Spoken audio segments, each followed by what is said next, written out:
South ఇండియాలోనే అతి తక్కువ ధరలకి రత్నాలనందించే ఏకైక సంస్థ 6JVR. Welcome to Suman TV. ఆయన ఆర్ నారాయణమూర్తి. నారాయణమూర్తి అంటే చాలా సింపుల్ మ్యాన్.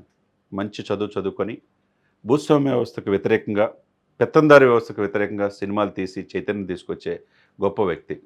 ఆయన డబ్బు కోసం ఇప్పుడు పరితపించలేదు.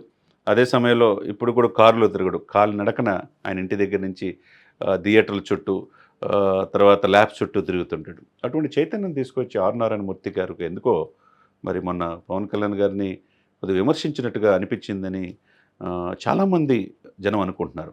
దాని క్లారిటీ ఇయటానికి నేను ఎందుకు ఏ సందర్భంలో మాట్లాడానని మీకు తెలియజేస్తున్నాను సుమన్ టీవీ సాక్షిగా.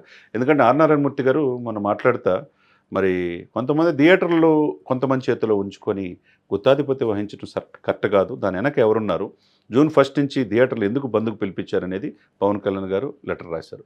అది కూడా 2 లెటర్లని అందరూ కూడా, అల్లు అరవింద్ గారు, దిల్ రాజు గారు అందరూ కూడా ప్రశంసించారు. థియేటర్లు మా చేతిలో లేవు అని చెప్పి అన్నారు. మరి చేతిలో ఉన్నవాళ్ళు ఎవరు? మరి ఎందుకు ఈయన మాట్లాడారు? ఒకవైపు ఆర్ నారాయణమూర్తి గారు ఆనాటి ఎన్టీ రామారావు గారి తర్వాత గొప్ప నటుడు పవన్ కళ్యాణ్ గారిని ప్రశంసిస్తానే మరి ఎందుకు ఇప్పుడు విమర్శించాల్సిన పరిస్థితి వచ్చింది? మీరే మమ్మల్ని పిలవాలని చెప్పి అడగటానికి మీరెవరు? సినిమా ఇండస్ట్రీ, ముఖ్యమంత్రులు పిలవాలి. మరి అదే సమయంలో మీరు పిలవాలని పవన్ కళ్యాణ్ గారు పిలిపించినప్పుడు మరి గత 5 సంవత్సరాల్లో జగన్మోహన్ రెడ్డి గారితో పాటు మీరు వెళ్ళారు, పోసాని వెళ్ళారు, చిరంజీవి గారు లాంటి వెళ్ళి చేతులు జోడించి తల్లి లాంటి పాత్రలో ఉన్నారని ప్రాధాయపడి అడిగితే చూసి చూడనట్టుగా ఉన్నారు ఆ రోజు జగన్మోహన్ రెడ్డి గారు. అప్పుడు ఎందుకు ప్రశ్నించలా? మరి అదే సమయంలో వకీల్ సాబ్ సినిమా రిలీజ్ అయినప్పుడు మీరు ఇబ్బంది పెడితే ఆ రోజున ఎందుకు మరి జగన్మోహన్ రెడ్డి గారిని మీరు ప్రశ్నించలా? మరి 500 రూపాయలు 400 రూపాయలు పాప్కార్న్ అమ్ముతుంది మీకు తెలియదా? మరి ఎందుకు 5 సంవత్సరాల నుంచి ప్రశ్నించకుండా ప్రశ్నించే వ్యక్తి గొంతుకై పవన్ కళ్యాణ్ గారు లెటర్లు సంధిస్తున్నప్పుడు అందరూ ప్రశంసిస్తుంటే మీరెందుకని చూస్తూ ఉండిపోయారని నారాయణమూర్తి గారని ప్రజలు ప్రశ్నిస్తున్నారు. ప్రజలు ప్రశ్నిస్తున్నారు మిమ్మల్ని. ఎందుకంటే చైతన్యవంతమైన మీరే ఎందుకు, ఎవరి కోసం? మీ వెనక ఎవరున్నారు? దిల్ రాజు ఉన్నారా, లేకపోతే దగ్గుపాటి సురేష్ ఉన్నారా, సునీల్ నారంగ్ ఉన్నారా?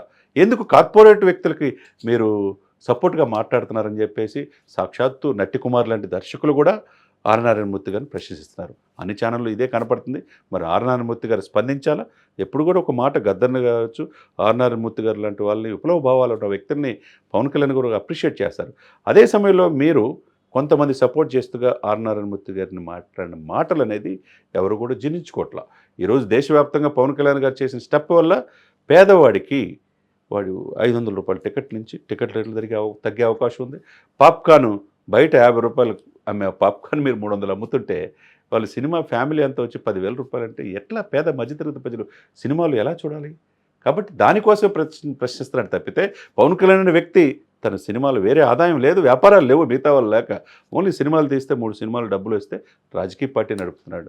లేకపోతే అప్పుడప్పుడు ఏదో గుడులు కావచ్చు, బడులు కావచ్చు, ఆట స్థలాలు కావచ్చు, కరోనా టైంలో ఎంత చేశాడు, ఆ రాష్ట్రాలకి ఈ రాష్ట్రాలకి ఎంత చేశాడో తెలుసు. అదే సమయంలో తన బిడ్డల డిపాజిట్లు కూడా 34 కోట్ల రూపాయలు కరిగించి కౌలు రైతులకు ఇచ్చాడు. తర్వాత భవన కార్మికులకి సహాయం చేశాడు, మత్స్యకారులకు సహాయం చేశాడు. ఎవరికి సహాయం చేయలేదు చెప్పండి ఆర్ నారాయణమూర్తి గారు? అటువంటి సేవ చేసే వ్యక్తికి మీరు అలా మాట్లాడదు తగదనేది అందరూ చెప్తున్నారు. కాబట్టి ఎవరో ప్రాపకం కోసం ఆర్ నారాయణమూర్తి గారు మాట్లాడకూడదు.